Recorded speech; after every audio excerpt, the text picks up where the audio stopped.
For we, for time, you have to be teachers, you have need that one teach you again, which be the first principles of the oracles of God, and are become such as have need of milk and not of strong meat. For everyone that useth milk is unskillful in the word of righteousness, for he is the babe. But strong meat belongeth to them that are of full age, even those who by reason of use have their senses exercised to discern both good and evil. So sa inyo po mga notes, mga kapatid, sa repentance and about this, doon po tayo, ang topic natin ngayon, Lord, kami po itulungan mo, samahan mo po kami sa pag-aaral namin na ito na kayo po ang magbuhos ng karunungan at kaalaman sa bawat isa. Buhusan niyo po ng anointing, kayo po nga mga lipin, Panginoon, na kami po ay mag-aaral ayon po sa iyong kalooban. In Jesus' name, Amen.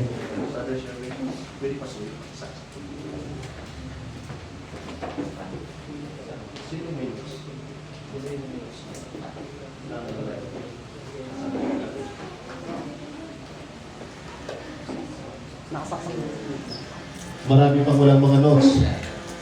I-encourage na po mga kapatid, every one of us ay magkaroon po tayo ng notes para mayroon po tayong guide, para mayroon tayong pinagbabasihan, pinagbabatayan na yun bang ating pinag-aaralan ay based on the Word of God. And, para tinitiyak natin, sinisigurado natin na tayo nag-aaral talaga ng salita ng Diyos. Amen? Amen. So sabi ng Bible, hindi lamang tayo tagapakinig, kundi tayo din ay tagatupad sa mga salita na iniuutos sa atin ng ating pong Panginoong Diyos. So natapos po tayo nung nakaraan about Christian living, kung saan tinatalakay po natin kung ano dapat yung pamumuhay ng isang Kristiyano na nakabase sa salita ng ating Panginoong Diyos. Pwede bang mayroong magbasa from Colossians chapter 3 verse 1 hanggang 17?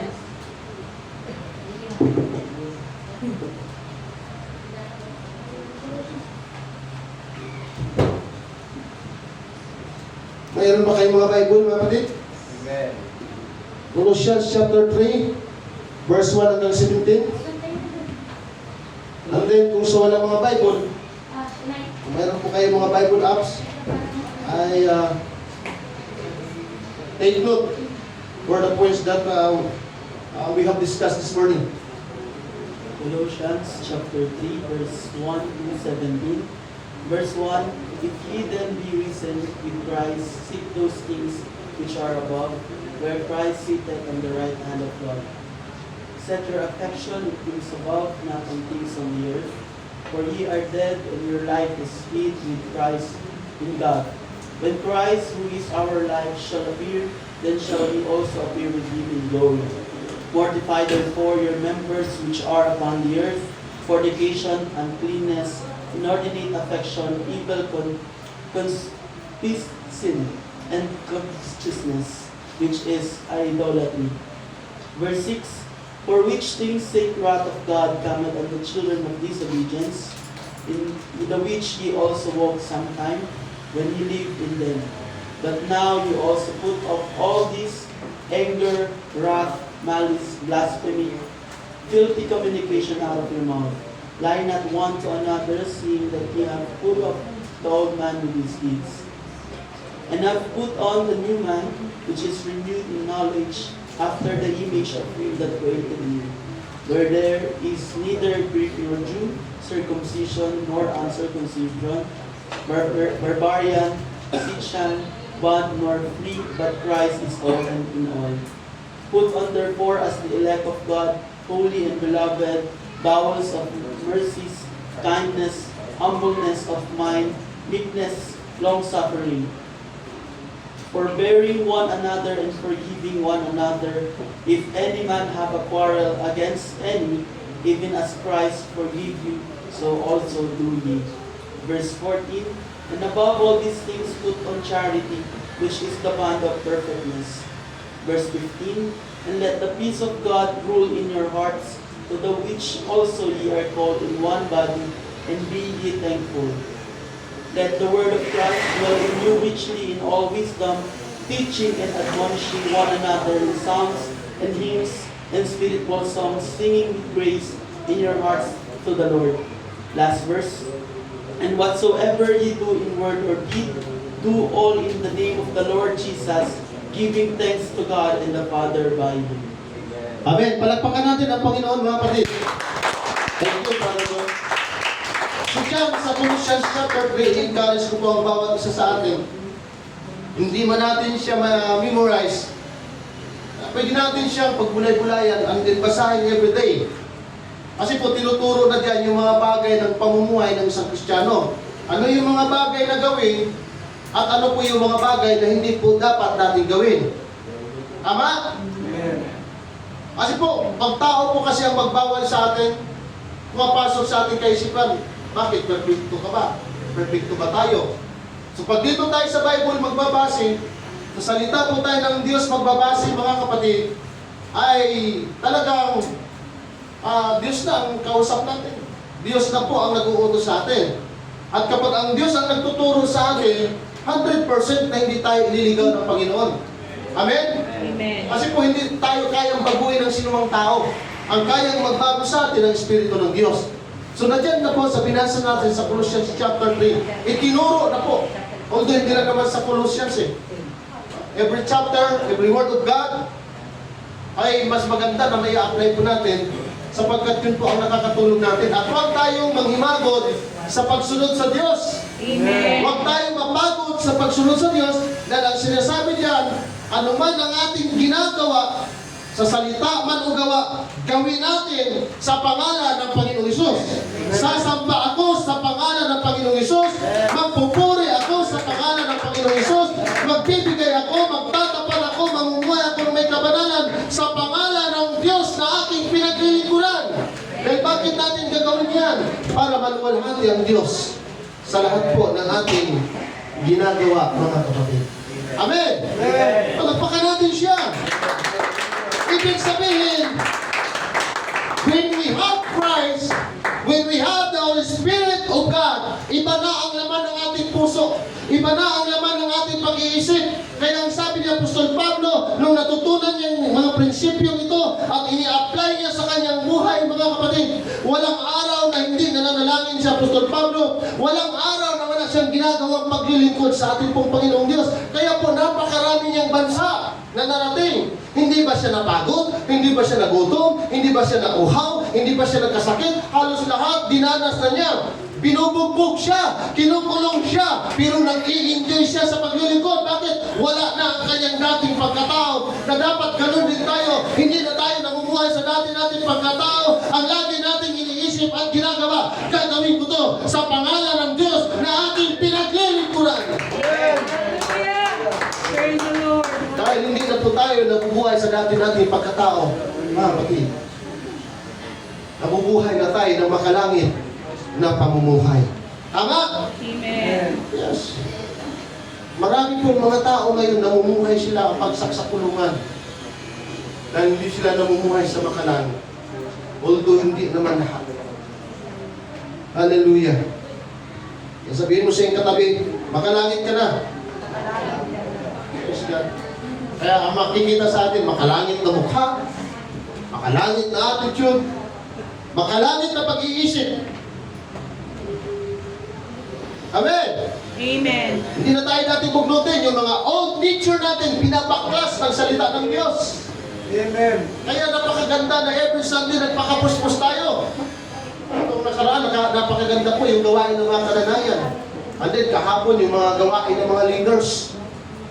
Hello? Kaya kung matagal na tayo naglilingkod at hindi pa tayo napupuspos ng Espiritu ng Diyos, magpakapuspos tayo mga kapatid. Amen. Hallelujah. We need to seek the Holy Ghost. We need to seek the Holy Spirit of God. Dahil hindi tayo kayang baguhin ni Pastor. Hindi tayo kayang baguhin ni Pastora. Hindi tayo kayang baguhin ng katabi natin. Ang magbabago sa atin, ang ating Panginoong Jesucristo. Ayaw ba nilang pumapalakpak ka? Ayaw ba nilang lumulog ka? Ayaw ba nilang umiiyak ka? Pero gagawin ko yan para sa Diyos na ating pinaglilingkuran. Dahil hindi na dapat ako mahiyain. Hindi na, mga kapatid, hindi pwedeng habang buhay. Magiging mababaw tayo sa paglilingkod sa Diyos. Sikapin natin ang bawat isa sa atin that every Sunday, that every day, mayroon tayong pangako sa harapan ng ating Panginoon. Dahil hindi na tayo dating Kristiyano, bagong Kristiyano na tayo. Amen. Hallelujah. Yes. Ang pagiging Kristiyano, mga kapatid, hindi sinasabing hindi tayo magkakasakit, hindi tayo mapapagod, hindi tayo nauubusan ng pera. But we need to think, we need to do the heavenly things according to the Word of God. Amen. Hindi naman yan isusulat sa atin kung hindi tayo makikinabang. Tayo rin ang makikinabang, mga kapatid ko. Amen! Hallelujah! So we need to prioritize spiritual growth. Yun yung i-prioritize natin.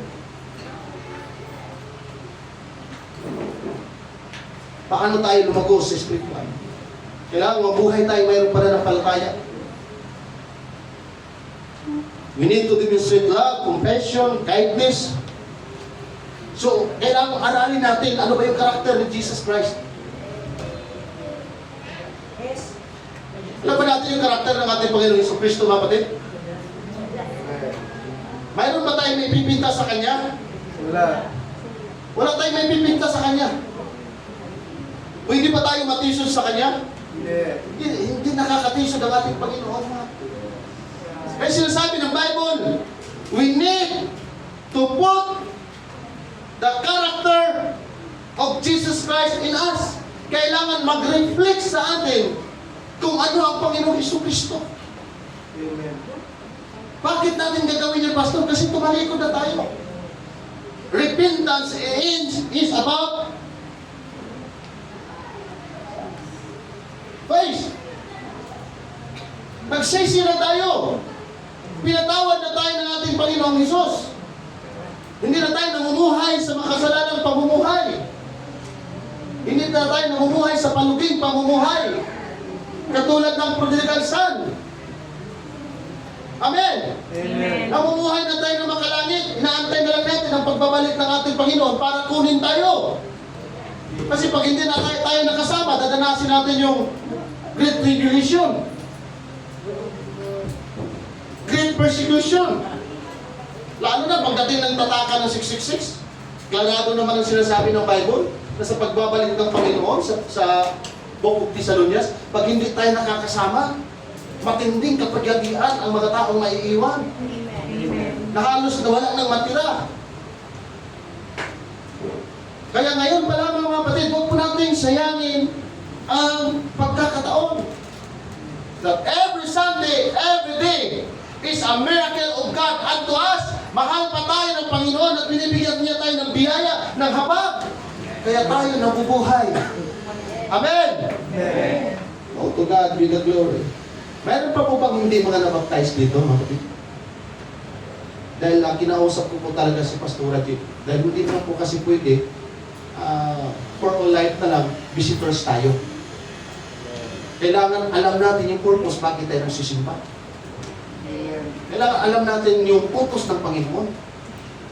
Kasi hindi po lahat ng nagsisimba ligtas. Hindi lahat ng nagsisimba langit. Dahil mayroong mga tao nagsisimba, hindi na susunod yung utos ng Panginoon. Dahil ang tunay na mananampalataya, mayroong pagsunod sa salita ng Diyos. Kasi ang kaligtasan, hindi sa pamamagitan ng pakikinig. Ang kaligtasan sa pamamagitan ng pagsunod at pagdala sa utos po ng ating Panginoong Diyos. Yun po ang mahalaga. Kaya sabi ko sa kanya, kahit 15 minutes or 20 minutes, sabi ko kay Pastora dyan, yung mga visitors, yung mga baguhan, kailangan maturuan sila kung bakit sila nandito. Kung bakit tayo sumasamba. Amen? Amen. Kasi kahit anong palakpak natin, kahit anong pagluhod natin, kahit anong pakikinig natin, pero hindi natin nasunod yung kaligtasan, mga kapatid. Magugulat na lang tayo, sabi ng Bible eh. Lumayo kayo sa akin, hindi ko kayo kilala. Kaya kasabi ng mga ibang mga tao, ba? Nagpalayas na kami ng demonyo sa pangalan mo eh. Grabe nga ang himala. Gamit namin yung pangalan mo, tapos ngayon hindi tayo kilala ng Panginoon. Kasi hindi nakasunod. Tama? Iba po yung nakikinig sa sumusunod. Amen. Amen. Tayo, hindi lang nakikinig, sinusunod natin. Amen. At kapag tayo nakikinig at sinusunod natin, nag-i-enjoy tayo sa paglilingkod natin bilang mga anak ng Diyos. Palagpakan natin siya ba? Praise the Lord. So dito po sa notes, andyan po, nakasulat, what is spiritual foundation? Ano bang ibig sabihin ng spiritual foundation? The term foundation has been borrowed from construction terminology. It speaks of the very first thing done in building. So para maunawaan natin, mayroon tayong mga engineer, mga civil engineer, sa mga construction pag-aaralan natin. Ano kayang ginagamit nilang pundasyon? Bakit yung building sa Makati katataas? Ano kayang ginagamit nilang pundasyon na bakit mayroong mga building sa iba't ibang bansa na nagpas na sa ulap? Tayo minsan pag napadaan, wow, humahanga tayo. Wow, ang ganda. Wow, ang taas. Pero hindi natin na iniisip, ano yung mga materialis na ginawa? Bakit ganun katibay kahit ganun sila kataas? Di ba mga kapatid? Amen. Di ba nakapagtataka? Mayroong mga Kristiyano na napakaraming pagsubok, pero praise the Lord, hallelujah pa rin. Amen. Bakit kaya sila matibay? Bakit kaya sila matatag? Hindi pwede magtayo ng building na walang pundasyon. Tama? At hindi rin tayo pwede maging isang Kristiyano kung walang pundasyon ng ating pananampalataya. Amen. Anong pundasyon natin? Hindi lamang Holy Ghost. Anong pundasyon natin? Hindi lamang Hallelujah. Hindi lamang Praise the Lord. Ano ba yung pundasyon natin? Number one, na makilala natin kung sino yung nag-iisang Diyos na tunay na sinasabi ng Biblia na makapangyarihan sa lahat. Kasi pag hindi po mababaw ang ating pundasyon sa pagkakakilala sa Diyos, ay oo nga no. Bakit kayo dalawa ang Diyos? Bakit kayo tatlo? Tapos sa Pentecostal, isa. Ang tanong mga kapatid, ang nag-iisang Diyos na makapangyarihan, nasa Bible ba? Nasa Bible, wala? Mga kapatid, hindi kayo makakasagot. Pundasyon niya ng Bible. Ano ba ang pundasyon ng mga apostol? Ano ba pundasyon ng mga tao sa Book of Acts?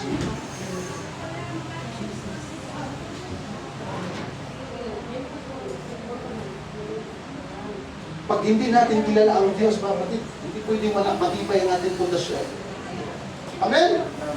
Kaya ba natin ipaliwanag yung nag-iisang Diyos sa Bible?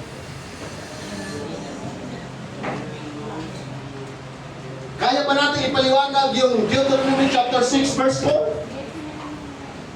Hear, O Israel, the Lord our God is one Lord. Ang tanong mga kapatid, yun bang Lord at Panginoon? Ayun bang God and Lord? Dalawa, isa.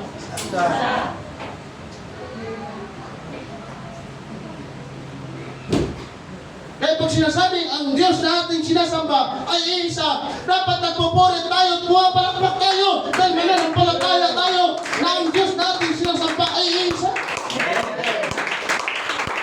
Kasi kung hindi tayo mananampalataya, mga kapatid, sa totoo lang, sino ang namayroong mananampalataya sa Bible?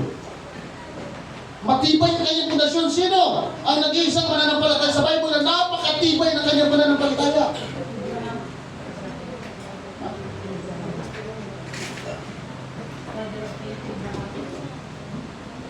Ninaw, tahimik mga kapatid. Si Satanas!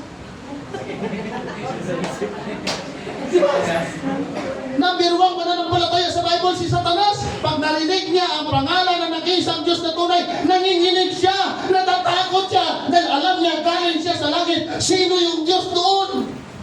At yung Diyos doon nagkatawang tao. Kaya pag binanggit natin ang pangalan ng Panginoong Jesucristo, nanginginig siya sa tanas at mananampalataya siya. Tapos tayo, Jesus Christ lang yan? Aba, baka mas malala pa tayo kay Satanas, mga kapatid. Baka mas malalim ang pananampalataya, yung doktrina ang alam ni Satanas kaysa sa atin. Hello? Oo nga pala, no? Nanginginig nga pala si Satanas, no? Pero tayo, every time, pag nag-aaral ng salita ng Diyos, parang baliwala lang natin. Every time na binabanggit ang pangalan ng Diyos na makapangyarihan, every time na binabanggit yung himala niya, dapat napupuri tayo, mga kapatid, dahil ang Diyos ay nag-aabang lang kung sino yung magtitiwala at kalapit sa Kanya para ibibigay niya ang Kanyang himala. Amen. Wala tayong himala, mga kapatid, kung pinapakinggan lamang natin ang kapangyarihan ng Diyos. Amen. Hallelujah. Praise the Lord. Di ba sabi ni Moises, hindi, ayoko mag-lead sa bayan ng Israel. Kasi masulayin sila, tinigas ang ulo nila. At tapos ang dami pang kalaban. Wala akong kapangyarihan. Nahihirapan ako magsalita. Anong sabi ni Moises? Moises, ano bang mayroon ka? Tungkod.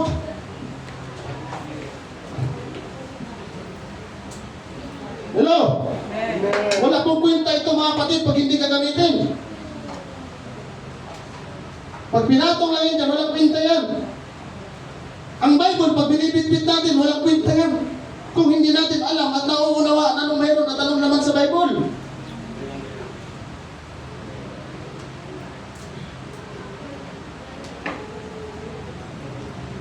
Kahit gaano kaganda ang spec, pag hindi natin alam ang purpose, walang kwenta ito, mga kapatid.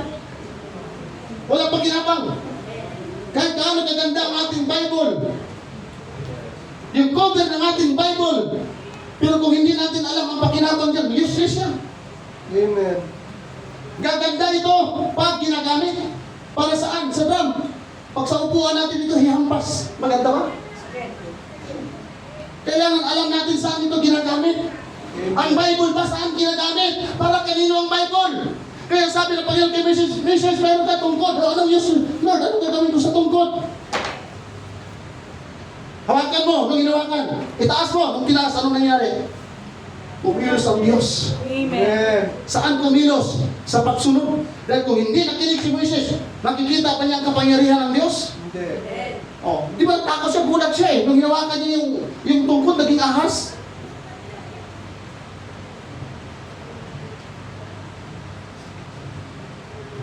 Kung may kapangyarihan na ito, mga kapatid, eh, gagawin ko tong anaconda.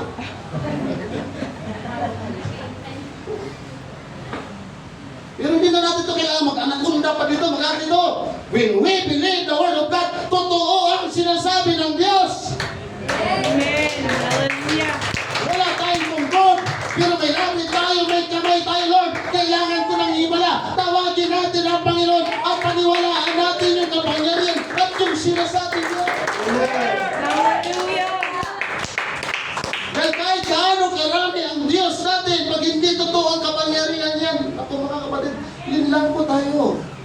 Sa Bible, meron lamang po, Diyos na nag-iisa, na makapangyarihan sa lahat. Before the foundation of the world, before the foundation of the world, bago pa lang nagkaroon ng langit at lupa ng ating tinatanaw, mayroon nang nag-iisang Diyos. Amen. At hanggang ngayon, marami pa rin mga taong naghahanap at namatay na lang yung iba, nagtatanong kung saan nananahan ang Diyos. Kapatid, saan ba nananahan ang Diyos? Puso. Ha? Ating puso. We are the temple of God. Amen. Ang Diyos wala sa mga taong hindi mananampalataya. Nasaan ang Diyos? Nasa mananampalataya. Anong reflection? Nakikita yung pagbabago ng ating buhay. Amen. Kasi yung Diyos na makapangyarihan nasa atin at yun ang nagbabago sa atin, mga kapatid. Kaya every Sunday, punuin natin ang pagsamba ng pagpupuri ang lugar na ito. Hallelujah, because God is in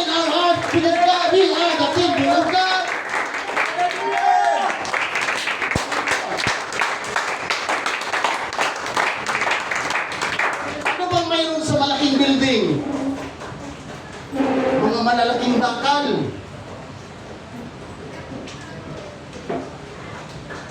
Kaya nga, napakatalino ng mga engineer. Alam mo mas patalino? Engineer, teacher. Ano mga teacher? Teacher po, Pastor. Teacher, no? Kasi yung engineer na bumula sa Oo, engineer nagmumula sa teacher.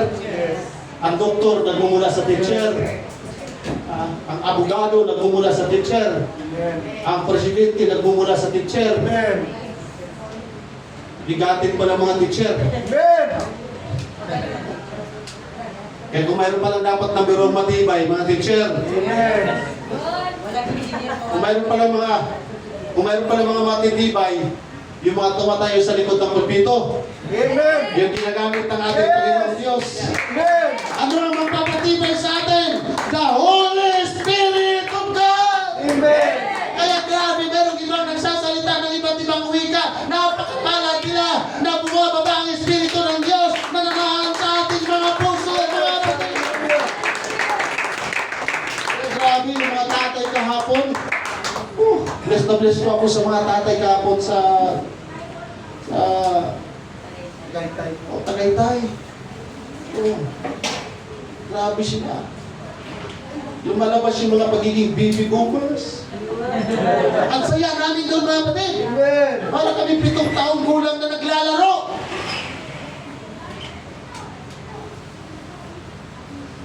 Ananay, hello! Ang layo ng Batangas, matindi yung pinagdadaanan natin. May naubusan ng pera. May nininervyos kaya tataas yung pangin. Pati rin yung driver, nahawaan na sa nervyos, kaya tagilid. Pag gumulong, patay, ang lagi kong iniisip, langit naman kami. Kung bakit nga pala ako ninervyusin, pag namatay kami, langit naman. Ang dapat nervyusin, yung hindi naglilingkod sa Panginoon.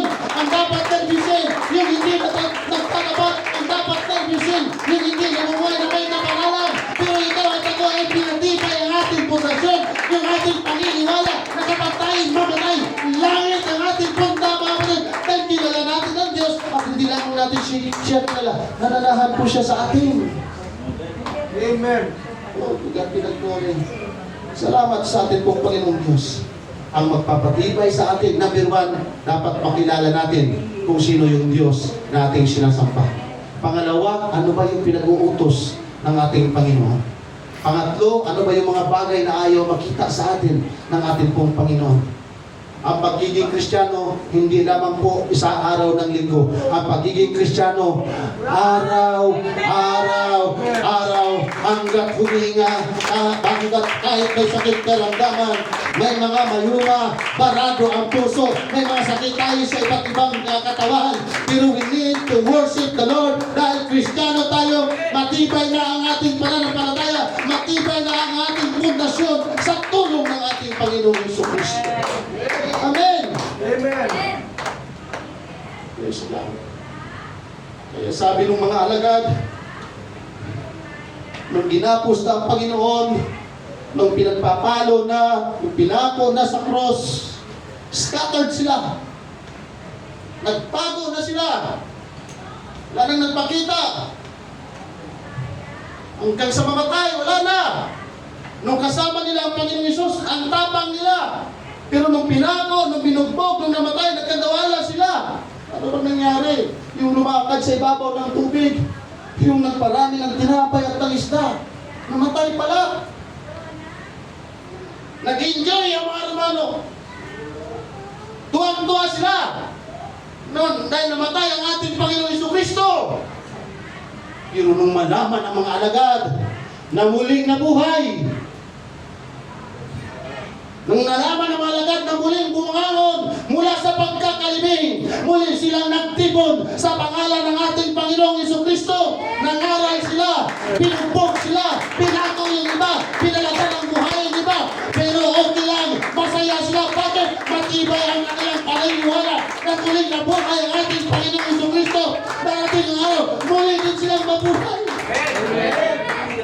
Although nga mga kapatid, doon pa lang nung muling mabuhay si Lazarus. Sa bagay, yung mga alagad nga, kung nag-alinlangan na nakasama nila ang Panginoon, tayo pa kaya? Di ba? Amen. Nag-alagan nga yung mga ano? Mga apostles. Nung nasa malayo sila, although yung iba hindi na nga nakakita bawat hampas ng hagupit. Dahil yung hinahampas sa ating Panginoong Jesucristo, hindi naman basta pamalo lang yun May mga talim yun na 2 pulgada. Paghampas, pagbaon, pagbaklas doon, kasamang lamang. Kaya nung makita nila napakahirap, tago sila. Kasi pag nahuli sila, yun din ang dadanasin nila. Tapos yung kuruna, hindi man lang yun basta kuruna Minsan, ginagamit pa nilang yung blasphemy. Ginagaya pa nila yung damit, yung kuruna. Yung kuruna na yun, mga kapatid, bumaon yun sa skal ng ating Panginoon Jesucristo. Pero bakit niya tiniis yun? Dahil alam niya muna siyang mabubuhay. Amen. Dahil pinatunayan niya kung gaano niya kamahal ang mga kapatiran sa UPC Hillview at sa UPC Naeng. Kaya anong sakit ng ating mararanasan, mga kapatid, anumang katigatian ng ating mararanasan, kakayanin natin ng kinaya ng Panginoon Jesucristo.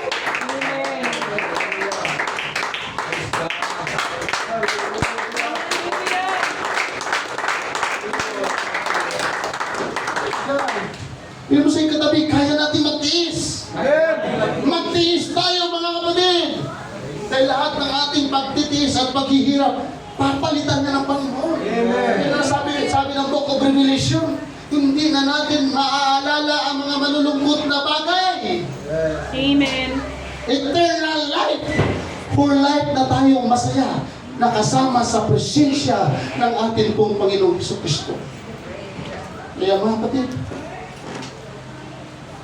magtiis tayo. Lahat ng sakit, paghihirap, kapaitan, mararanasan po natin yan. Pero pag walang-wala ka ng makain, magulat ka isang araw, yung bahay mo ay mayroon kang makikitang pagkain na ibibigay sa iyo ng Panginoon. Amen. Dahil kung si Elijah pinadalhan ng uwak, pinadalhan ng pagkain si Elijah, hindi po kayang tiisin ng Panginoon na yung mga nagtatapat sa kanya mamatay sa gutom. Amen. Amen. Dahil walang Kristiyanong pinapatay ng Panginoon sa gutom. Lahat ng Kristiyanong naghihirap, nire-riskyo ng Panginoon. Amen. Ang hindi lang naman nakakaranas ng himala ng Panginoon, yung walang mababaw yung pundasyon. Amen. We need to know what is spiritual foundation. Kailangan maunawaan natin yung pumapalakpak tayo. Naunawaan niyo ba? Bakit tayo pumapalakpak? Amen.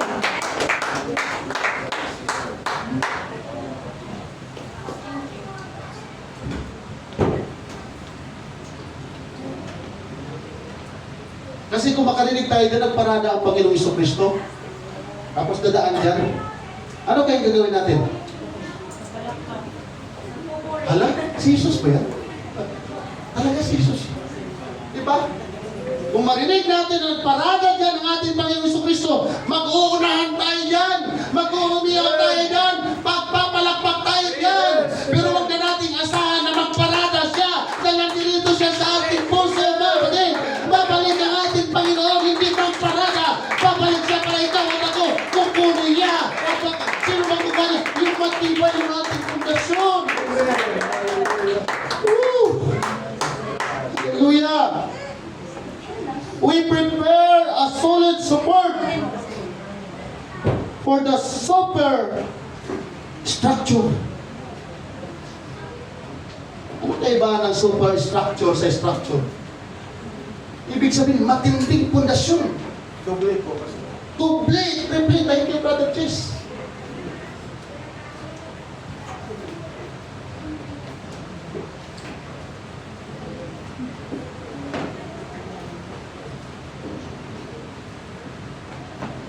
Pastor Beverly, pinatibay na tayo ng problema. Pinatibay na tayo ng luha. Pinatibay na tayo ng pagsubok. Di ba, Brother Jen? Lilingkod tayo sa ating Panginoon. Mawawalan tayo ng mahal sa buhay. Pero sige pa rin. Dahil sa mga pagsubok na yan, diyan tayo pinapatibay ng Panginoon. Dahil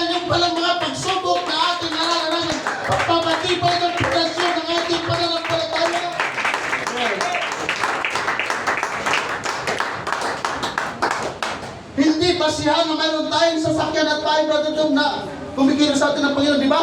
Amen.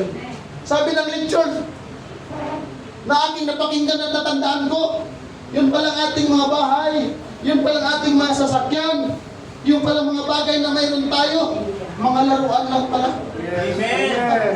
na nirigalo ng Diyos. Amen? Pero mapalad tayo.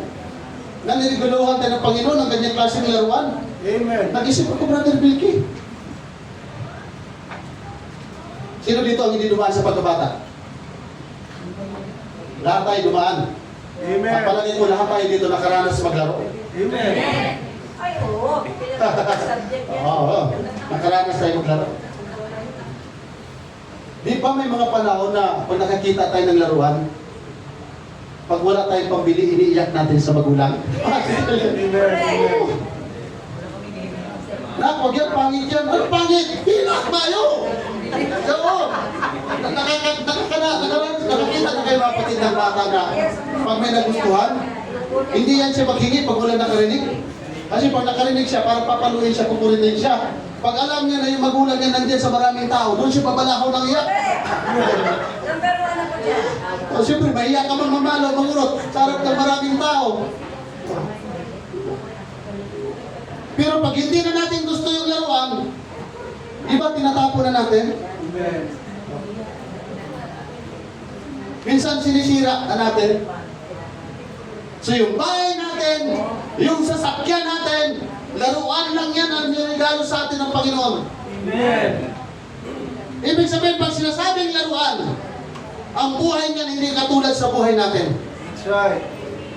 Kaya pala sa pagbabalik ng Panginoon, pag tayo'y kukunin niya, hindi kasama yung bahay, hindi kasama yung sasakyan. Amen.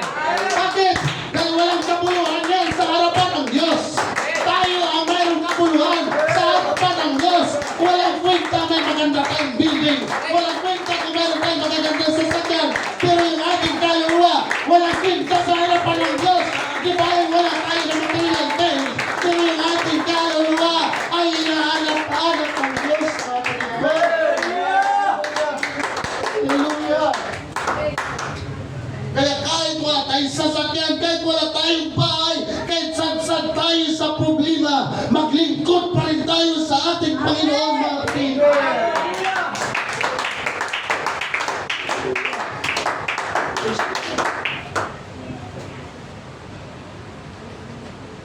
Minsan pa naman, ayaw natin magasgasan. No? Ayaw marumihan. Hala, washing, pakarwas. Pagka kinabukasan, ulan. Talo pa natin yung nagpaaral ng college. Pagkat pinagluri, salamat sa pabor ng Panginoon. Amen. Kasi masaya na tayong makaka-attend sa gawain ng Panginoong Diyos. Amen. Kung mayroon mang nalungkot ngayon, Brother Dom, si tatay. Dahil wala nang mag-arkila sa kanyang minibus. Natapos din ang paghihinagpis ng mga kapatiran. Pastor, wala na bang itutulin ito? Sa pakarag-karag pa. Grabe po ang pabor ng ating Panginoon. Amen. Hindi sinabi ng Diyos na kapag ligtas tayo, wala tayong pagsubok. Mas mabigat ang ating mga pagsubok. Pero matibay ka na dahil pinatatag na tayo ng Espiritu ng Diyos.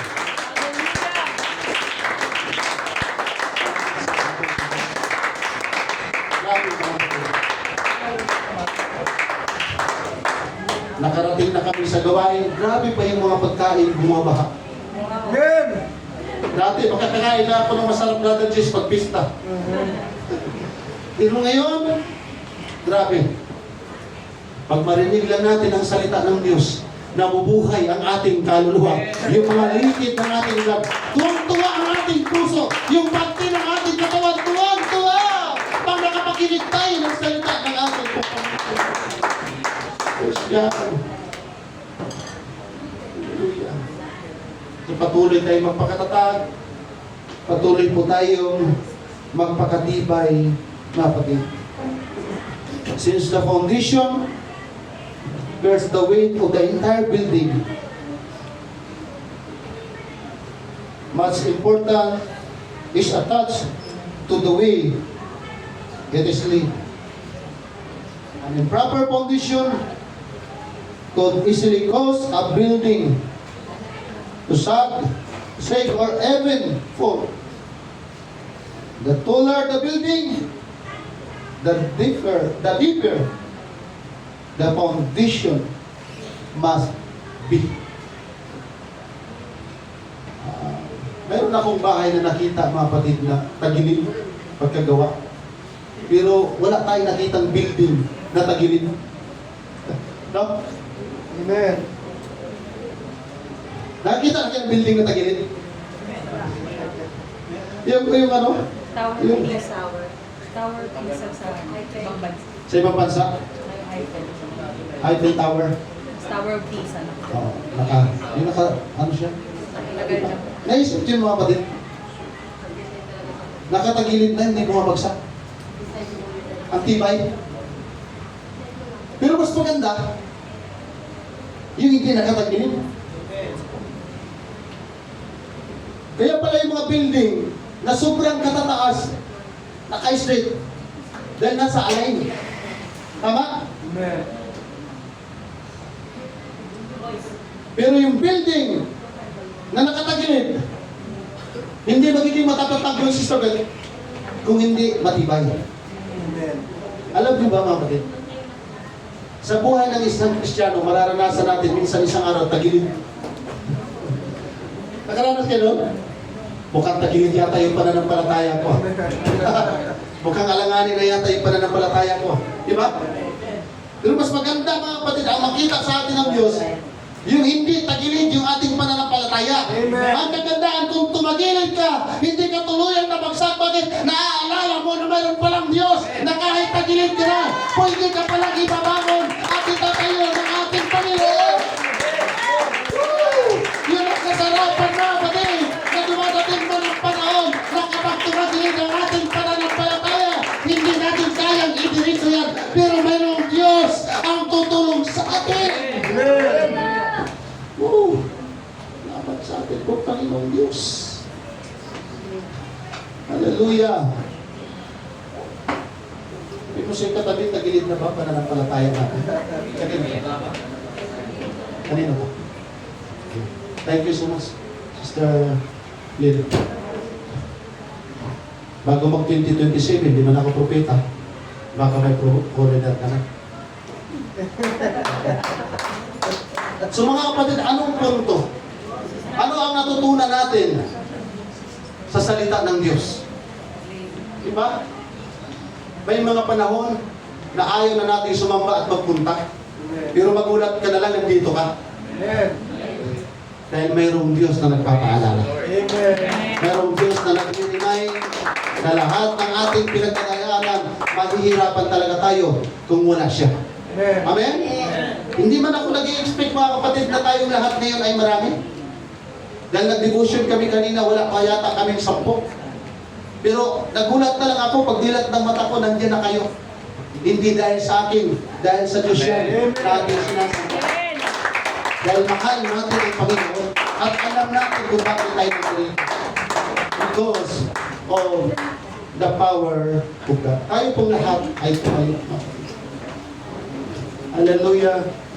Hanggang wala pa tayo